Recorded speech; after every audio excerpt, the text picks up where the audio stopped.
Welcome to Trust the Journey. I am Melanie Curtis. And I'm Jason Moledzki. Our mission is to live, laugh, love, and learn together with you. We're here to create conscious connections, to grow, to contribute, to practice of openness, honesty, vulnerability, humility, and trust. Trusting the entire journey. Thank you for the journey. Trusting the journey. Trusting the old journey.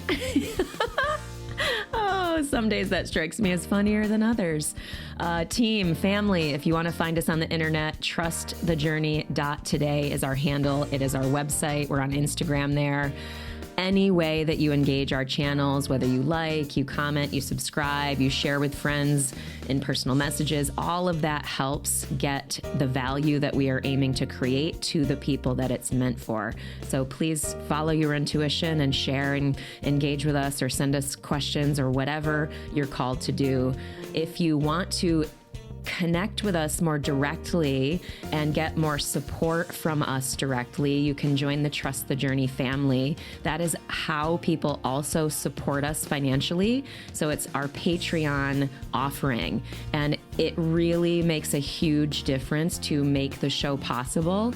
And the group and the family, the community is growing. We have more people in there now. It's just really beautiful to start to see more engagement and just all of the ways that we support each other, and also explore topics and funny ideas. There's a lot going on in there, and we invite you to join it if you want that type of community. So go to trustthejourney.today, scroll down, click the donate on Patreon button, and any amount will get you in there. Yeah, we really appreciate everybody in the family who supports the show. Your financial contribution is vital to the production of the show. So thank you so much. You're making this happen for everybody who's listening.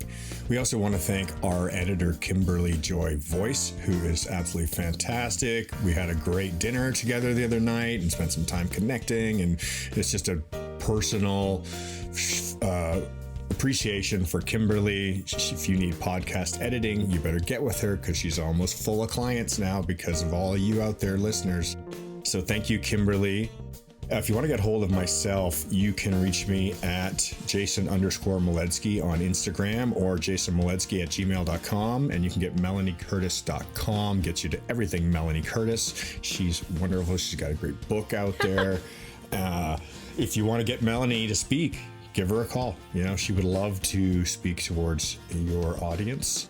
And one of the big projects that I've been involved with lately, which I'm super proud of, is the Desert Soul Collective. We're hosting immersive events that are about connecting and elevating ourselves and experiencing what it's like to be in a deeper collective consciousness. So I'm really proud of that.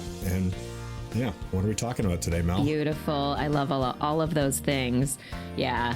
Family, today we're diving in. We're talking about fit for service. Now, the topic came to the table because, and I'll invite Jay to share more about this, because it's an event. It's a summit of some sort. Jay will describe this more in detail, but also the premise of what is it to be fit for service, and also what motivates us to join communities, what motivates us to join different growth opportunities. Those types of questions are what we're going to explore today. So Jay, why don't you start by telling us what fit for service is?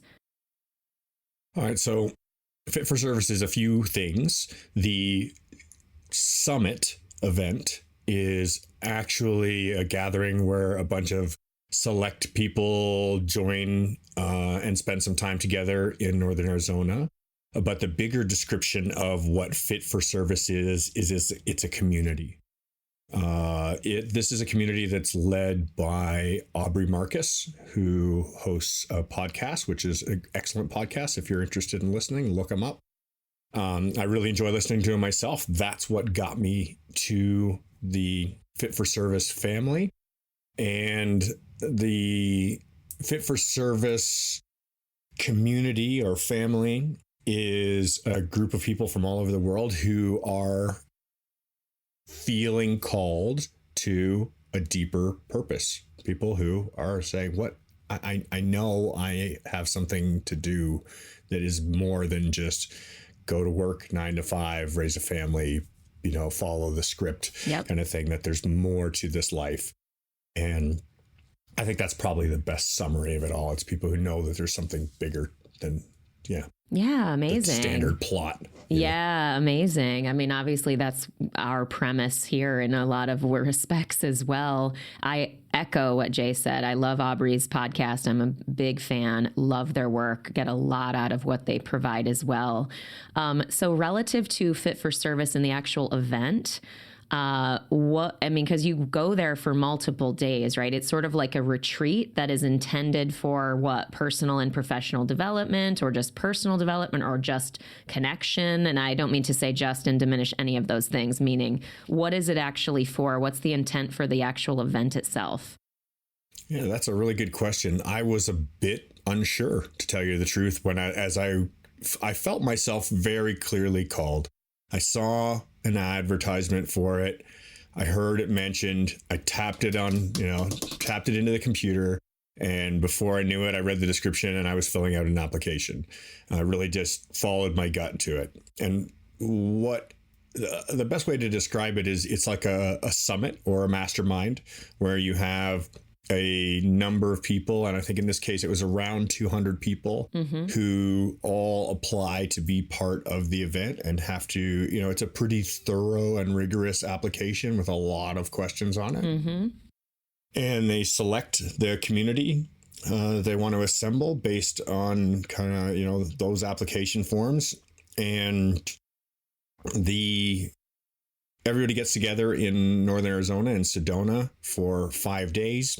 And it's a networking event in the sense that you meet a lot of other new people who are like-minded, of like interests, curious in the same areas, looking to gain better understandings of parts of themselves and each other and community and concepts.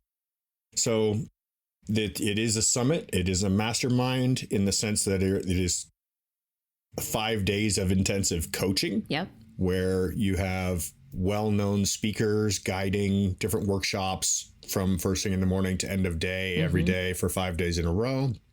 And it's accented by arts and entertainment in the evenings, as well as like healing workshops, deep spiritual connection. It's not non-denominational spirituality, religious context, but, reaching into ourselves, the deeper part of ourselves, to look and see who we are. Yeah, I love that. It's, it's so funny. You were like, it's a summit, it's a mastermind. This is not a joke.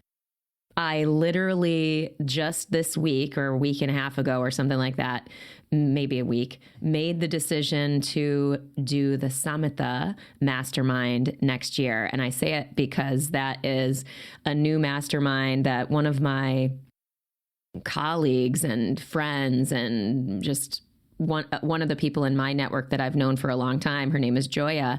She's been working really hard and she is a fucking powerhouse. And I love how she approaches her work. I love how she shows up for her people. I love how she the intensity that she brings to the things that she puts together.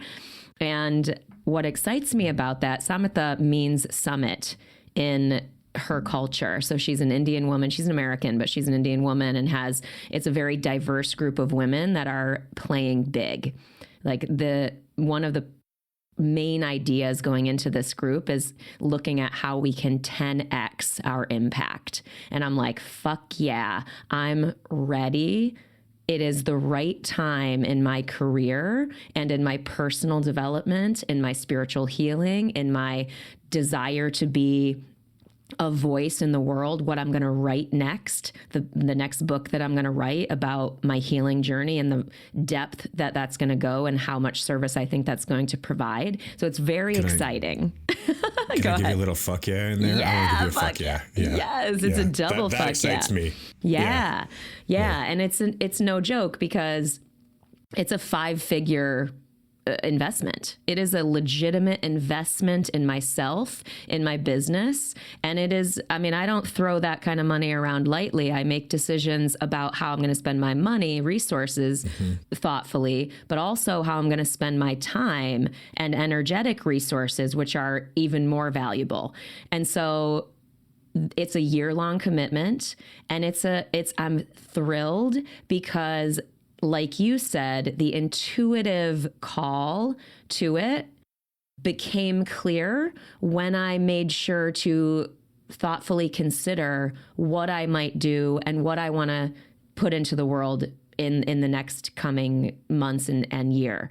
So anyway, there's much more I could say about that, but why I bring it up is that it's parallel to this choice that you've made to invest valuable resources from your life to go and be a part of this thing. You did something that was 5-day intensive, which I totally buy into those types of things as well.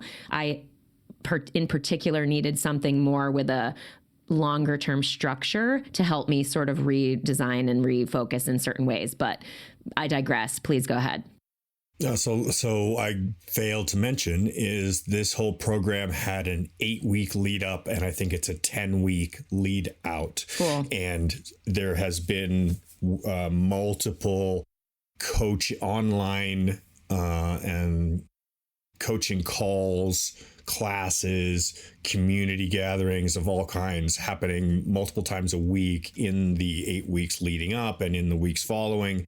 So everybody who was involved in organization, the key people are all hosts to continue preparatory information and integration work as well. Love it. That's one of the things that was very appealing to me about joining this type of a initiative. Right. I think initiative is a good word to kind of describe what's happening, because it's a group initiative to change, to evolve, to work together, to connect, to show up, right? I'm like, why am I on this Zoom call after the event is over? Why am I on another one and another? Why am I listening to the recording of the call that I missed to make sure that I'm staying up to date on everything? And then why am I checking the notifications on the app to see who else has joined the community and taking the time to welcome them and be present and sharing vulnerably with the things that I'm going through, and why do I continue to participate in this community? And I think that is the bigger piece of it and this is the same thing. I'm very proud of us. Good job, Jay. Good job, Mel. And good job, TTJ fam, for showing up, because this is the exact same model, which is to say, we want a change in our lives and we want a change in the world, and we're going to be that change. Yes. And we're going to make regular practices out of showing up to things that we feel are of value, in the sense that they're going to nurture and water us. Yes. And they're going to give us the fuel and the mirrors and the new communities and the new friends. And so I'll storytell a little, because that's a great, on my way down to Arizona. Well, I intended to go to this event, and I got notification a few days before that my student of 10 years ago, my friend Sven Giuseppe, my teammate, approached me and said he would like to become student. He would like to hire me as a coach, and he would like to work towards becoming a world champion pilot. And he recently just achieved that goal. He became world champion overall of canopy piloting recently at Skydive Arizona at the World Championships. Fuck yeah, Sven. Super fucking proud Double of you. fuck yeah. We got a lot of fuck yeahs in this episode already.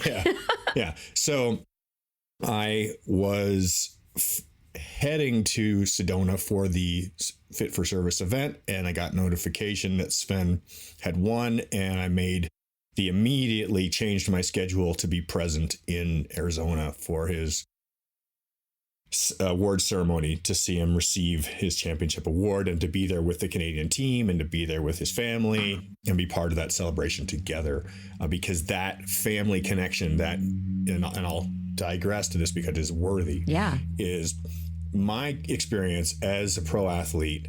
I prioritized being the best over family connections. Yep. Over finances, over my own personal, mental, and physical health. Yep.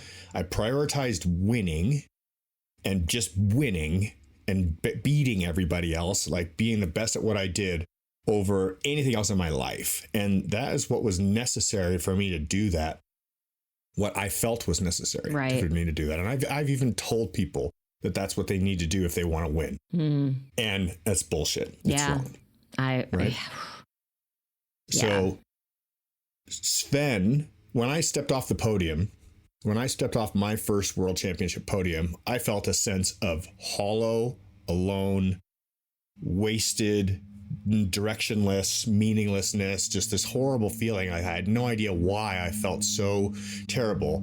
And what I later learned through my studies is that celebration of victory, it's about the journey. It's not about the goal. It's not the destination. It's about the journey. And so I wanted the journey to continue. I didn't want this to be about the goal. I wanted to go there and connect. So if we connect and celebrate that we've achieved a milestone on our journey rather than reached the destination, then we can truly revel in the moment that should be. Yeah. So I wanted to be there with Sven, to hold his arm in the air and to hug him and to love on him and to tell him I'm fucking proud of him, because this is just a milestone on our journeys. Yes. Our lives continue beyond this.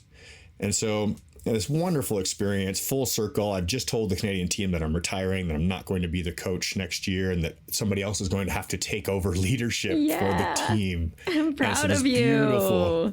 Beautiful circle closing in the sense of having Sven to step up, become the new world championship, and for Canada to also now he's going to lead the next coaching camp. You know, he'll be the new champion there on board. And it's this beautiful story. Let me get back to fit for service. My imposter syndrome is going away, which I struggle with. Huge imposter syndrome. How do I show up to this fit for service thing? Who am I? What's this? Who am I? What kind of training do I have? I didn't go to school. Yep. I don't have a degree. I don't have anything, right? I don't have any piece of paper from somebody that I paid to tell me that I learned something. I've learned everything through the School of Hard Knocks and life experience. Yep. And my van broke down in Phoenix and I had to leave it there. I had to rent a car when I didn't have I didn't have the money right now to, expensive car rental on top of the trip I was already making, on top of the big financial investment into fit for service. Yep. And then I need a place to stay. And so I thought, I'm just going to put it in the universe's hands. And I asked, does anybody have a room, a bed, a couch, a tent, something? And somebody offered me a tent. And so I drove up and I roughed it in a tent for the week. And temperatures got pretty cold and I didn't have all my camping supplies. So it was somewhat roughing it. I just throw the stuff in the car and go, call it good. We'll figure it out. The investment in myself goes beyond the sticker price. It goes to say, now I'm taking a rental car on. Now I'm just going to rough it in a tent. Now I actually put myself in a camping group where I would normally camp alone, where I get my privacy and I get some time alone. I put myself right in the middle of a group of people. There's a group of about 100 people camping together. Like, I'm going to go be in community and meet all these new people so that I get exposure to a new group of friends and a new branch of my tree starts to grow. Yes. Intentionality. So this is what I wanted to get back to with the whole thing of like, I have to be willing to, I could have canceled so easily. They would have refunded me, right? I could have canceled. I could have just stayed in Phoenix with my broken car and said, no, I can't go. My car's broken. Super easy out. Right. And I say, no, I rent a small SUV. I throw a mattress in the back. I pile my shit inside as a disaster state. And I drive up there, find a tent. Just so happens the person who lent me the tent, I camped right next to them. We became good friends. Wonderful. Right. It's important. What you're talking about is important because the question of what does it mean to be quote unquote fit for service?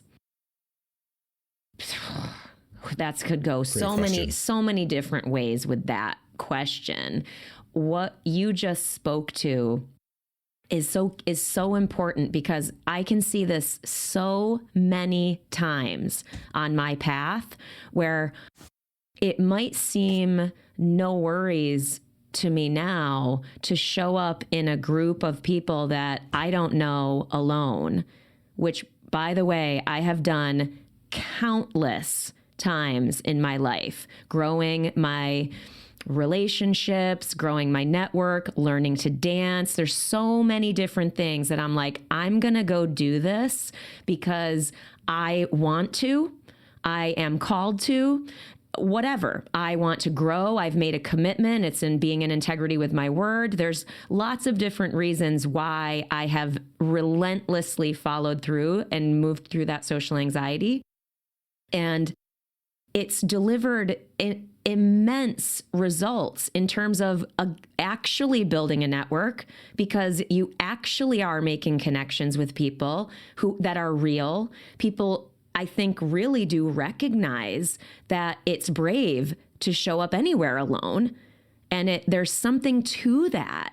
There's really something to that. I'm not suggesting that showing up with other people is bad. I'm more just suggesting if you don't have someone else to go with, go anyway. Challenge yourself into that, and the rewards will be potentially very great. In my experience, they have been, and so anyway, I could go on and on about that, but like how this relates also to what I've just committed to with the Samatha Mastermind Lab is that I know I'm driven by this calling. I've tipped, by the way, in this calling to write my next book about my healing journey. I mentioned that briefly. So that's exciting. I don't need to necessarily go on about that at length right now. But why I bring that up is that calling has then helped me motivate decision-making around what I'm choosing to put on my calendar. Why this matters, stay with me, is that I just self-selected into a very high level year-long commitment with a certain intention, with a certain level of player and person and values set, right? Again, that connects with Fit for Service, Trust the Journey family, the whole thing. What it helps me do also is not just the work that it provides. It helps me say no to the things that would have been on autopilot. That if I didn't have necessarily much clarity around what I wanted to do, which is also kind of fine, this last year for me was kind of like that. I finished my book, I published the Audible book, and I was like, oh, I just can't write. I need a fucking break. And I'm just like, whoa, it's just sort of like a blob almost for a year. I did a lot of amazing work this year. Don't get me wrong. Highlight killed it. We did so many awesome demos. There's a lot of really amazing stuff. But on the side of melaniecurtis.com and my writing and my personal and individual creativity and connection, it was less directed. And now at the sort of end of this year, I'm going, oh, I don't love that. I don't love that feeling. I like when I'm directed, but sometimes we have to wait for that intuitive call to come. So it's a balance. So I'll echo you in saying that in the last 2 weeks, thank you, universe. Thank you for sending me these opportunities, because they offered me both a comfort in knowing that the universe will provide, but also the opportunity for me to truly prioritize what is of importance to me. The universe offered me 2 chances to join in canopy piloting competitions this week. Oh. That were paid opportunities. Wow. Where I could go and fly parachutes and get potentially a prize money, get paid. And I looked at the opportunity and I go, if I do this, it is distracting me from my primary calling. Correct. I have already done this. This is a checked box. This is my comfort zone. So the universe is kind of like swirling the comfort zone and being like, hey, come to comfort, Are you really going to go and push yourself to be something more? Are you really going to go and challenge yourself, Are you really going to stay grinding on your new thing that you really want to get done? You want to get that book finished. I know you set a deadline. Are you going to disappear for 2 weeks instead? Because it's a financial opportunity when you really need it? Like, no thanks. Yeah. I'm going to stay. It's brave. Grind. It's a tough choice sometimes. And, not every scenario, it's okay also to support ourselves as well it's more, I think what I love that you're pointing to is that notion of distraction. And it's very interesting. And goes back to the bigger question at the beginning of what makes us decide what we're going to do. And the fit for service thing is that I already feel fit for service. If I think about that idea, I feel genuinely, and I mean this not with any arrogance or any ego, I feel fit for service where I am at this juncture in my healing journey and my evolution as a person and all of that. Does it mean there's not more to unpeel with the onion and the deep healing work? Of course there's more. Does it mean there's more that my voice wants to express and share with the world and be in contribution around? Yes, of course. But you know what I mean? What I want to move away with this notion of, am I fit for service? Well, fuck yeah, I am. And I'll tell you why, is that this notion of having to, I have to do this before I can this. Fuck that. Not into it. That is a racket that keeps us disengaged from being in service to what we are called to, or based on perfectionism or fear of rejection or fear of failure, whatever thing might be in our way. I would invite people to look at that when they say something like that. Oh, I can do this when I learn this thing, or when I take that class, or when I this, or when I that. We can also take those classes while starting and moving toward things as well. Yeah.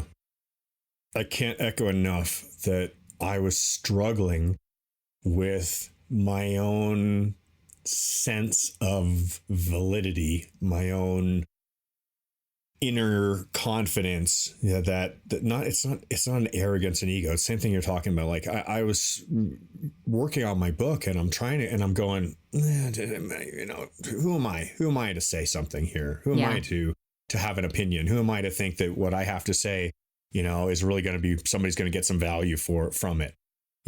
Is it really of value? And the universe blessed me with this, the universal timing of sending me this validation through Sven's victory in the days before going to this event. And I go, yeah, being a champion athlete. Okay, cool. I did that. Great. Being a champion coach is a totally different thing. Yeah. And it took us 10 years of working towards that goal to achieve that goal. It's the same time it took me to become there myself.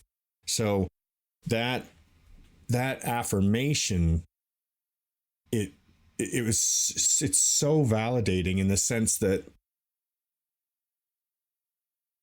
it doesn't matter where we are. We all have some experience that is our own, and that experience is equal to every other experience that is out there, and how we share it and what we do. And so this is a big premise of what the event is about.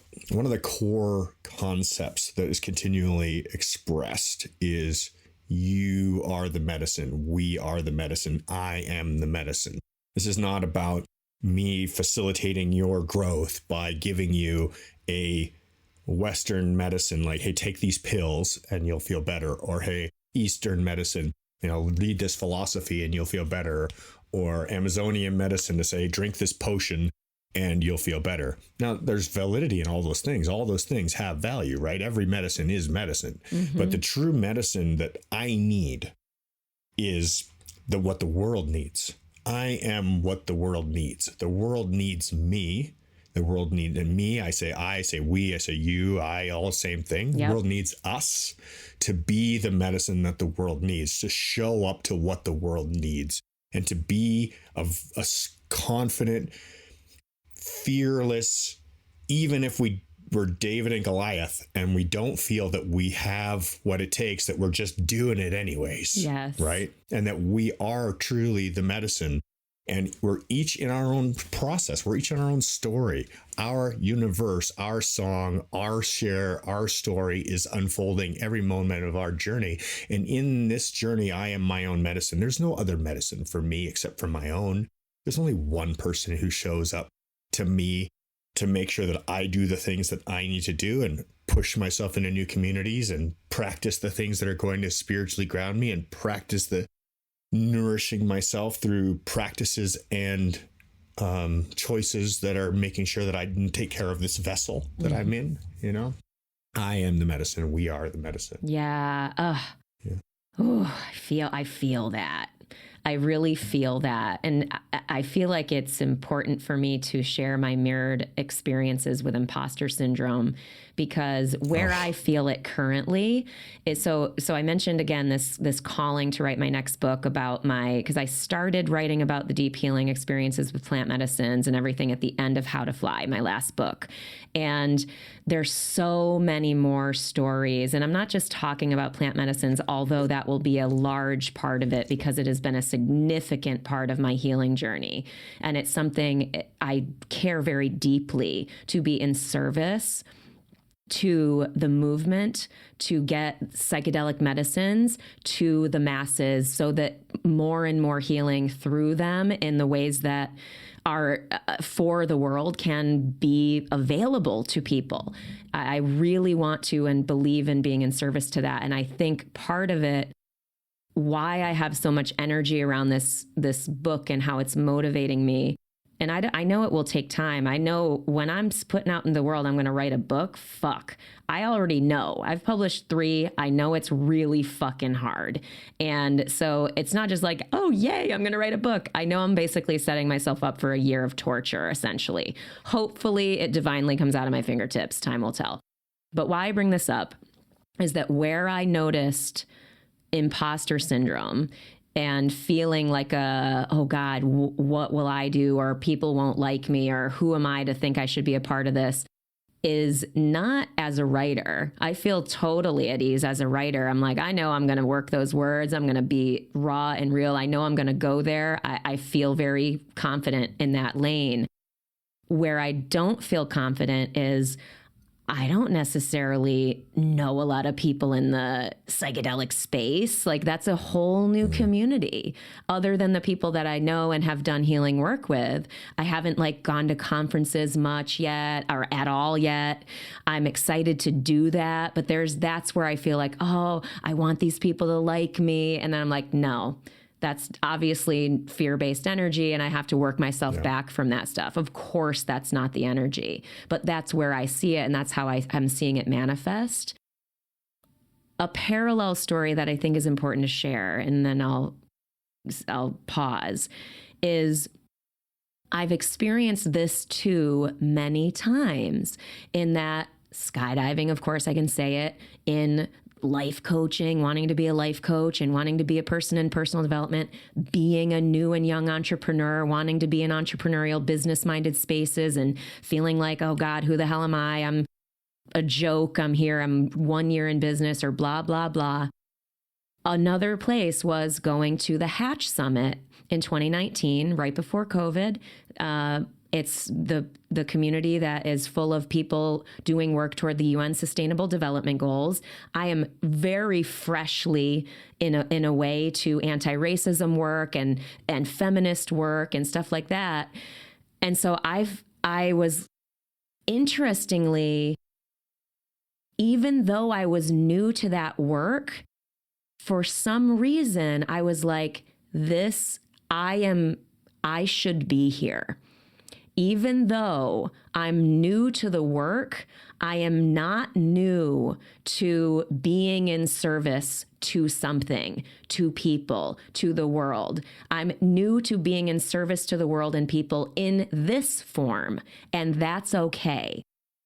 And so that's the energy that I'm shifting myself to around writing my book, around being a contribution to the psychedelic movement and the healing movement at large, the consciousness movement at large.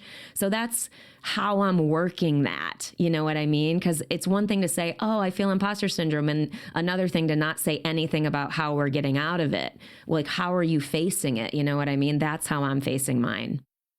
Mm-hmm. I really want to rewind back to something that you touched on as you were discussing that concept there. One of the topics that came up right away at the beginning of this summit was the question to the audience, how many people here have done psychedelic medicines in the past? And that was posed by Aubrey to the group. And you look around and about 95% of the room put their hands up. Wow. Now that says something to their selection process. Yep. Right. And I think there's some intentionality around that because it specifically curates a container that is a container of openness to new ideas. Right. And then the second question a minute later was, how many people here who have done ayahuasca before? And about 90% of the room put their hand up. Yep. Right. And I kind of just chuckled as I looked around and I'm like, okay, I'm around my people. I'm around people and I don't know anybody there. I don't know a single person there. I'm totally there by myself. I don't know any of those people, but I know that these people are willing to look inside themselves and look through different lenses, use different lenses to focus on, like a microscope. You change the depth, the type of lens that you look to see at different depths, at different magnifications. So the tools that we use to be able to see ourselves, whether it be a psychedelic medicine, a breath work, a practice like yoga, or like an endurance sport, or writing, or a mastermind, or big mastermind here. Yeah. All of these things are all ways to sharpen our focus or look through a lens towards ourselves to see who we truly are and how we function and how we work. I truly appreciated being in that sense. So I wanted to touch on that. And then I wanted to also reel back to one other thing that you brought attention to, which is by choosing to go to a event alone and to put myself into a fresh community where I know nobody and nobody knows me. It's a wonderful opportunity. It's absolutely wonderful because none of the constructs of who I am apply, right? The idea of J. Moledzki, Canopy pilot, Jay Moledzki, Flight One entrepreneur, Jay Moledzki, PD Factor, whatever, fucking who cares? Make up a story, and so I introduced myself as Jason because I felt like I wanted to use my full name. I love it because I feel this change in myself that I want to identify with that, and I introduced myself. My name is Jason. If we get to know each other and we become friends, JMO is fine. Yeah. You know, but I want to start with that. And one thing I did to empower myself to try on something different is I actually went out when I was in Phoenix waiting on my van, getting things together. I got eyelash extensions, just a few on the corners of my eye. Cool. And I've never done that. I love false eyelashes. I'm like, for giraffe eyes, they're gorgeous, right? I just love them. I don't like them when they're overdone. I like a certain balance, but I really enjoy them. I think they're beautiful. And I walked past the studio and I went, hey, this is your opportunity. And I went and I got a few little extensions on the corners of my eye. And then the whole week I wore eye makeup, a little bit of eye makeup, but I never just show up to like a mat to like a social mastermind. Like no, I'm not at a party or in costume, And so I just chose, okay, this week, I'm going to wear a little bit of eyeliner, a touch of mascara, like just a little bit of something, because I'm feeling it. I'm feeling like I want to show up in a version of myself that expresses my artistic nature. Yes. That I am creating who I am. And that as that choice, I get to put on my costume every day. Every day is a costume day. Every day I decide what character I'm playing. So I chose to approach this event with a different set of eyes and say, I'm going to express myself more freely than I typically will, because I also don't feel the fear of judgment of the people who I have already presented myself to in other ways. So I felt much more comfortable to try on something new because I don't know if I'll ever see these people again. Now I will. Of course I will. Yep. But I also don't feel like I'm putting myself into my normal space where, it may or may not be the version people are used to. So it seems like a change. So to me, walking into the space, this is not a change. This is just who I am, and how I choose to express myself that day. So I wanted to mention that because that's me encouraging any of you listening to look for those opportunities to break away from your pattern, from the story that you tell yourselves that you think is your life, and tell yourself the story that you want your life to be. Go sign up for that thing that excites you and do it alone. Yes. You don't have to invite anybody. You don't have to rely on a buddy. You don't have to have somebody go with you or do like, we're going to lose weight together. We're going to quit smoking together or like whatever. You know what? We don't need a buddy or a spouse or, you know, anything. We can just go do something on our own and for our own personal growth and that's what it's about. That's the whole thing. You know? Yeah, it's interesting. The only, there's so much amazingness in what you just shared. Thank you. I think it's just so important to be a model for what is possible. You know what I mean? And so it's like the discomfort that comes in choosing into something that we are called toward, into something bigger, into something by ourselves, whatever discomfort is coming, that, as you pointed to, Jay, is an opportunity. That is the opportunity. I said this on Instagram. I've been doing so many more Instagram stories, by the way, team. So if you're interested in following my amazing insight and ridiculousness, please join me. But what I said the other day was this notion that, as I said that, I completely forgot what I was going to say. So the opportunity, but go ahead. Yeah.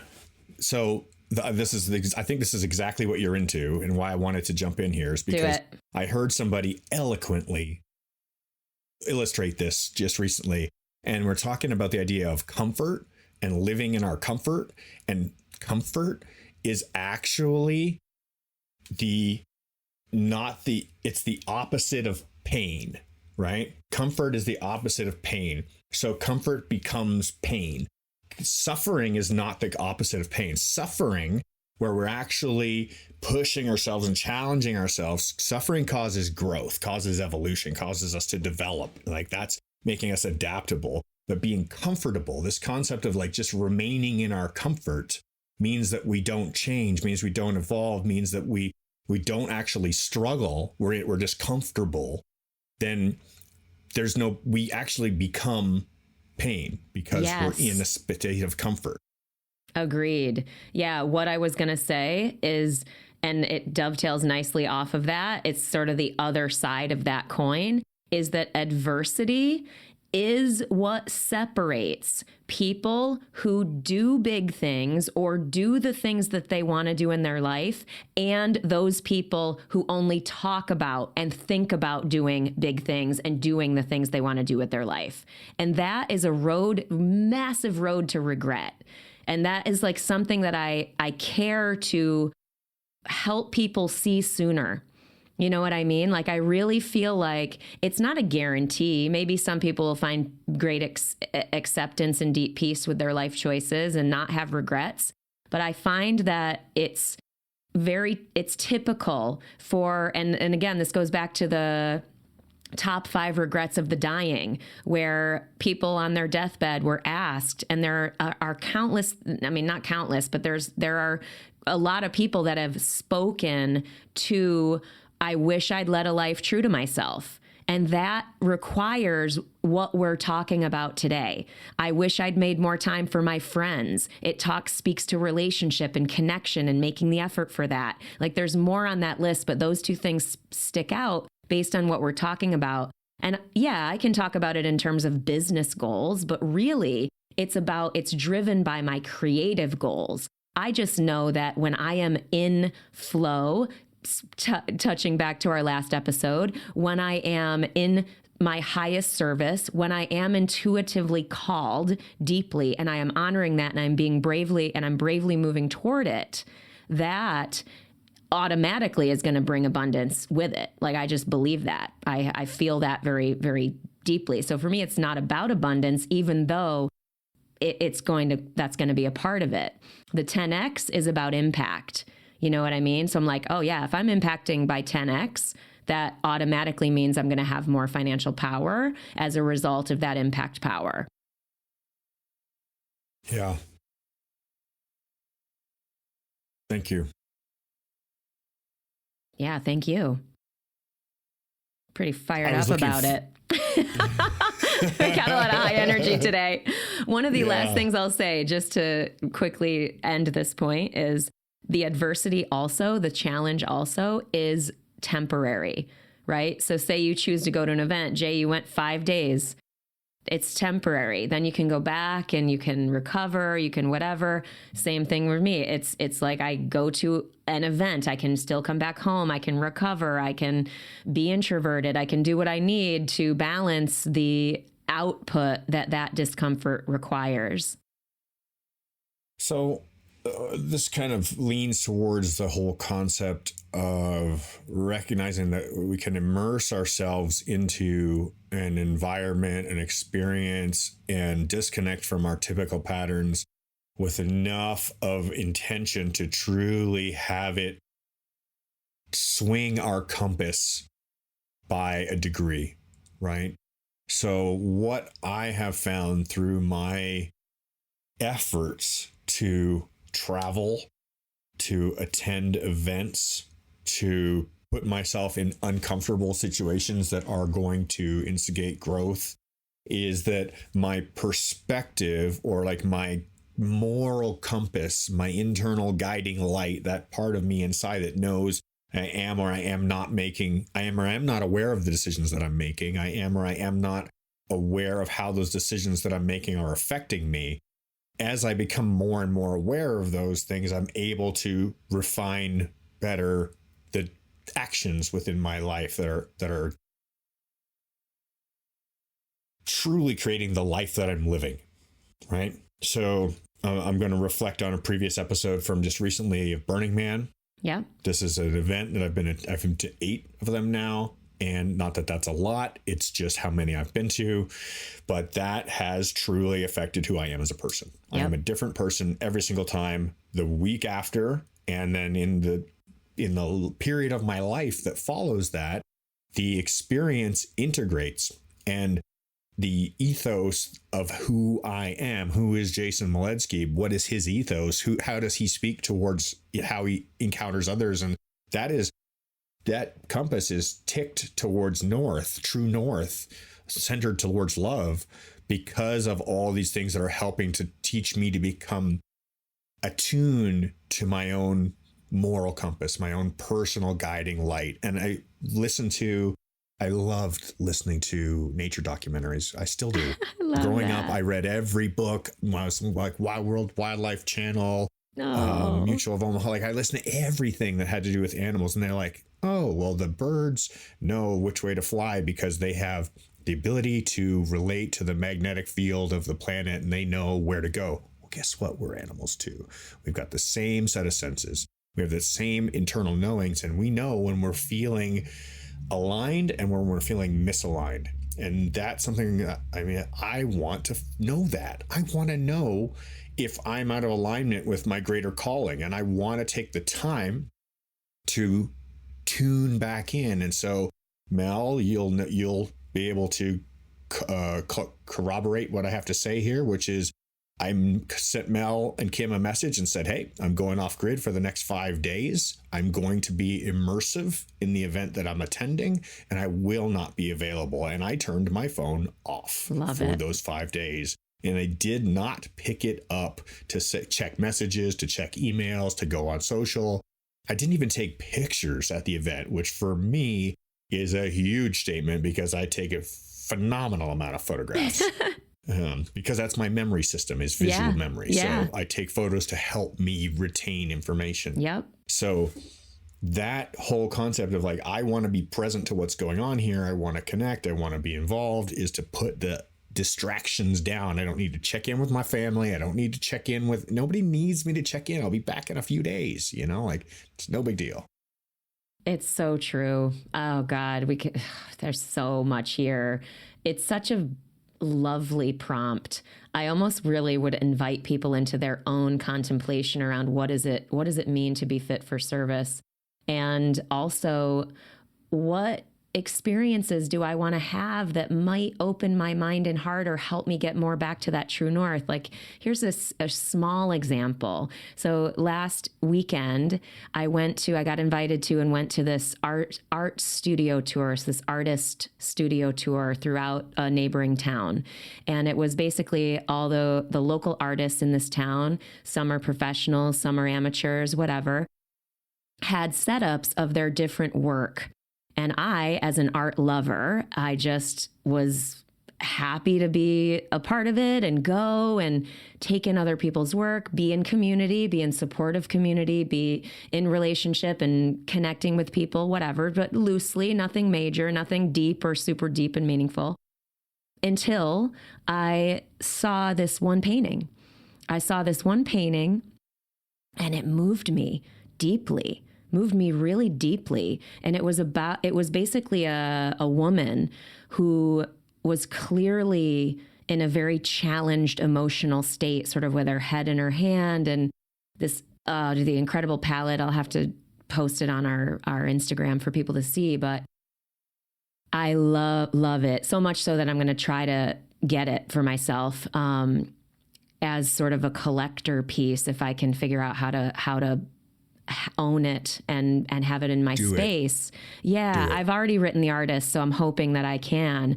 But why I bring that up too is that true north. So for example, I was at another artist's setup and there were a lot of animals around, and I love animals, but there were a couple of humans and their faces, like figure faces.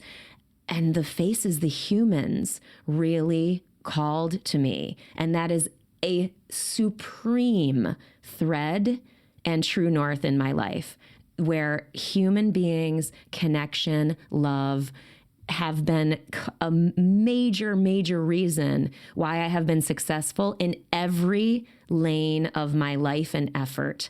Right. And also how I'm trying to open myself up, because I also believe it is being in service to others and will help other people as well as help myself. But it's interesting to see that piece of my true north being about others and being about connection and human beings. So anyway, I got that because I went to some random little art tour and was reflective as I went through it and after I went home. You know what I mean? So it doesn't have to be going to 5 immersive days of Fit for Service or doing a year-long mastermind. It can be other things that are more accessible as well. So something that happened while I was at the event, which was a really powerful lesson. So thank you, universe, for guiding as always. Always. Everything being for us, everything being to help us acknowledge our own personal journey. I found myself in the first day, I believe it was the first day, where I was sitting on one of the little break periods in between classes and randomly sat down. That's right. We were getting some lunch, and I randomly sat down at a table with a collection of strangers and started chatting with some of the people that were there. And there was a lovely couple, and they were pregnant, and they had never been to anything even remotely like this. They had just listened to the podcast, and they felt like, what the hell? We don't really like kind of where our community is and things are going on.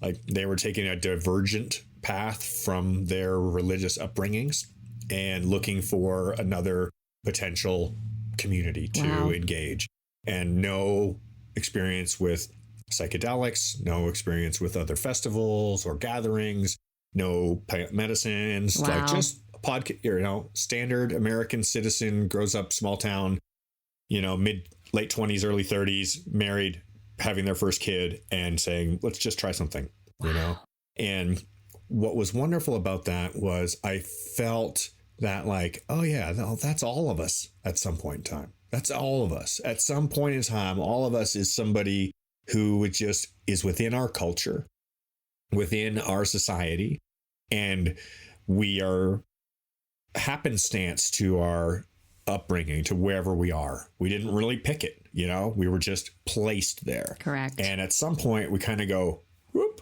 and we like pop our head up above the surface like a frog. And our eyes look around and we're like, what's up here on the top of the water? You know, Totally. I'm curious. I want to look at something else outside the pond.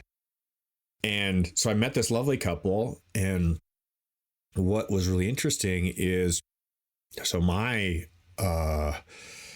imposter syndrome has been raging because I'm challenging myself to step up more and more in my life to leadership. Love and it. to being a guide and being available and being willing to make mistakes and do so with others in arm, you know, and that's terrifying. I don't want to lead somebody else to a mistake. Totally. Right. Like, I don't want to be like, hey, follow me. I know the way. I'm, you know, and then we go off the edge of a cliff and die together. Like this is a terrifying proposition, you know? So being in service to others is scary because we know we have others' best interest at heart.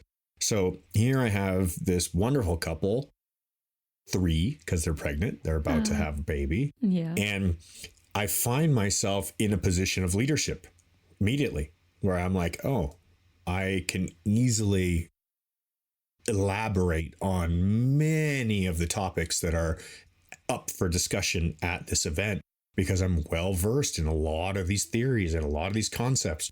And so the universe just gave me this opportunity to say, hey, here you go. You know, you could just speak freely, comfortably from your place of strength, your place of comfort of like topics that you know really well and are well versed in. And they're just sitting there like sponges. Yes. You know, just sucking it up like a lifetime of coaching practice, a lifetime of spiritual identification. And they're just like, tell me more, you know, full of questions. And I just wanted to touch on that because I was going there feeling like an imposter. Yep. I'm still battling with this concept of like, who am I to guide others? Who am I to put my name up on a billboard and say that Jason Moledzki has something to say that's worth listening to, you know? Because, and I'll be honest with you, even throughout my athletic career, I hated it when my picture was going to be in a magazine. Oh, I didn't like it when I was going to be held up as like a you know, an ideal because I know all my imperfections. I know all the things that I do wrong, that I struggle with, that I'm just battling with, where I totally fail in my own awareness. My own internal compass knows like that wasn't good for you, Jay, was it? You know? So this is, I think, like the deeper rooted piece of what does it mean to be fit for service? There's nobody perfect. Yeah. Nobody out there Nope. has nothing wrong with them, right? Everybody struggles with all the things. So all of us are equally qualified to step up and to speak and to guide and to be available and to, you know, listen. We're all available to just listen. Yeah. That is the like, whoa, what a gift is that? Yeah. And I will say this, like, it gets easier. It gets easier. You know, again, I've been doing this for 15 years. It does get easier. I mean, me on this podcast and this conversation today, far, far different than me doing the first podcast interview I ever did. You know what I mean? Both of us, for sure. Yeah. Fuck yeah. I would challenge anyone listening who's new to the show that's only listened to later episodes, go back and listen to episode 1. Ooh. I don't even want you to because it's so fucking bad. Yeah. But you should to see that evolution. And I think one of the concepts that's important to potentially end on here is that life is going to deliver us challenges no matter what. And connections. Life is going to deliver us challenges and connections no matter what, that we cannot expect, that we don't predict. It also is going to deliver us opportunities to choose into challenges and to choose into connection. And that the marriage of both of those things is this beautiful alchemy. You know what I mean? Both the healing and the humanity, the imperfection of the challenges we don't choose, the connections we don't choose, the broken love, the broken attachments that we don't choose, like those types of pain points balanced with the bravery of being in service and being in connection and being a nurturing space and stepping into leadership in that conversation like you talked about. That's a perfect micro example of that choosing into a challenge and connection with intention from that value set versus being like, oh, I'm just going to wait for life to happen to me. Yeah. Yeah. I want to throw one of the exercises that we did on the table as a concept for people to explore within themselves, because it's something that we could just sit down right now and do it alone as a starting point. And one of the exercises we did is we took about 15 minutes and we did an abbreviated version and we wrote our own eulogies in the third person, right? And then we wrote our legacy or our lineage, our currently who we are and what we're doing. And in the second person is like the omnipresent second person.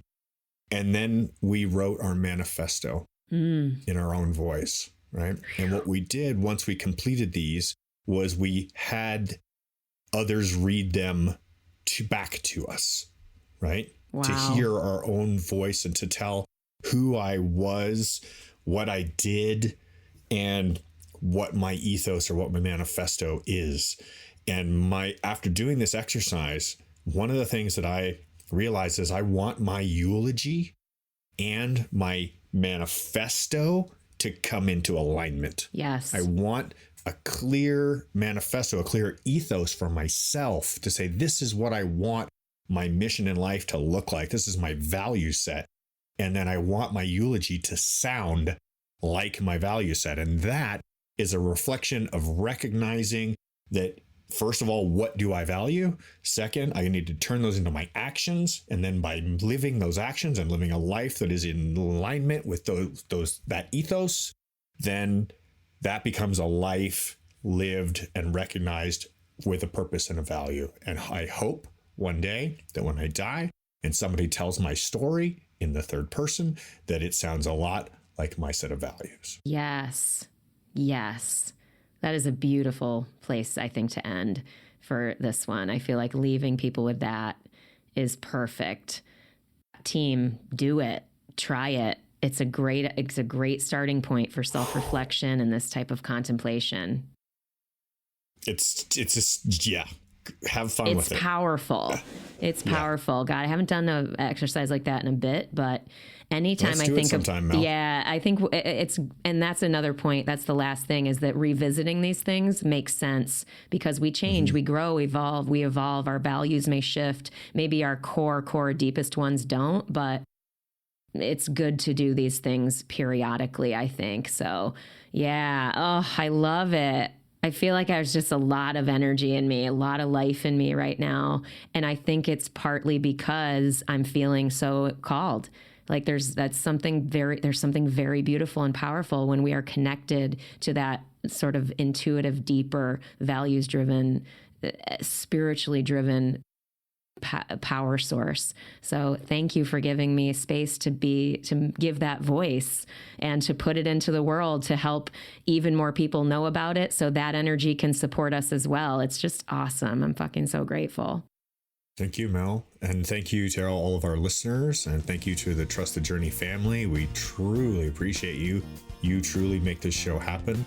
If you'd like to support the show financially to help the production, become a Patreon. Go to trustthejourney.today, scroll down, click the donate on Patreon button, and any donation will get you into the Trust the Journey family. And welcome to our most recent members. We're so stoked to have you. And if that's too much for you and you want to support in other ways, you can you can share, you can comment, you can give us ratings. We're on Spotify, we're on YouTube, we are on Apple Podcasts. You can find us all over the internet. If you want to get a hold of MelanieCurtis.com, that gets you to all her stuff. I'm Jason_Moledzki, MOLEDZKI on Instagram. You can also find my alter ego Queen_Jasmine Official out there if you want to see what else I look like. And thank you so much for deepening the conversation with us, for being present. Thank you, Mel. Thank you, Jay. Thank you, everyone. We love you so much.